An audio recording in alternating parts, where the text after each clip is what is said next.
Então, eu já recebi aqui no direct algumas perguntas ali sobre a lei. Aproveitei e já tirei uma linha, né, gente? Que agonia depois que eu vi o vídeo. Eu tava com uma linha pendurada aqui no meu casaco. Esse casaco gruda tudo. Me perguntaram quais são as empresas que precisam se adequar à Lei Geral de Proteção de Dados. Gente, assim, ó, até inclusive no meu curso eu sempre falo sobre isso, tá?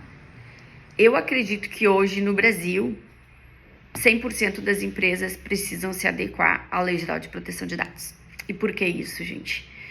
Porque todas as empresas manipulam informações pessoais em menor ou em maior escala, tá? Então, assim, você tem uma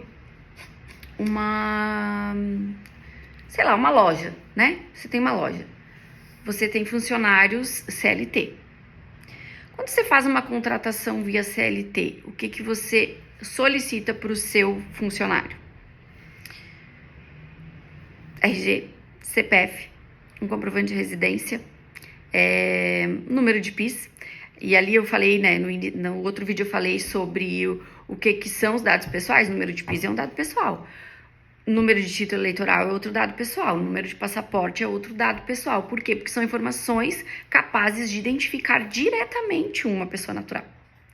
Então, assim, sempre que você tratar uma informação que identifique uma pessoa, você está tratando um dado pessoal. Então, por isso que eu digo que hoje 100% das empresas do Brasil tratam dados pessoais. Mas eu trato só e-mails físicos, lá nos meus arquivos, enfim, é dado pessoal.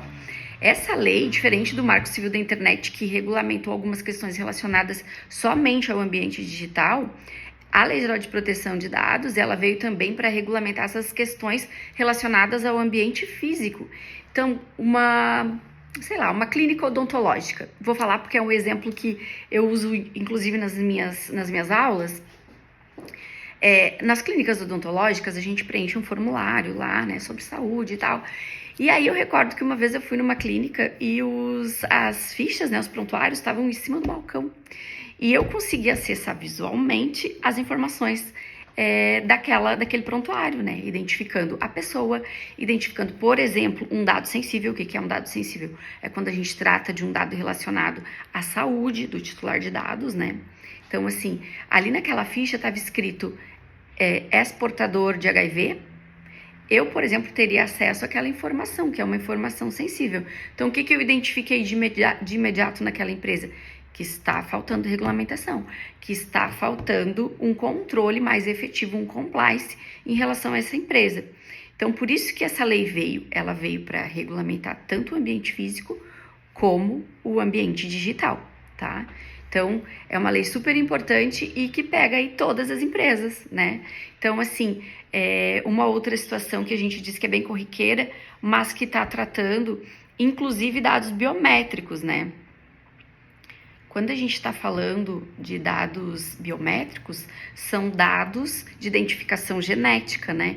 Então, por exemplo, a minha face num reconhecimento facial para ingressar num condomínio, dado pessoal.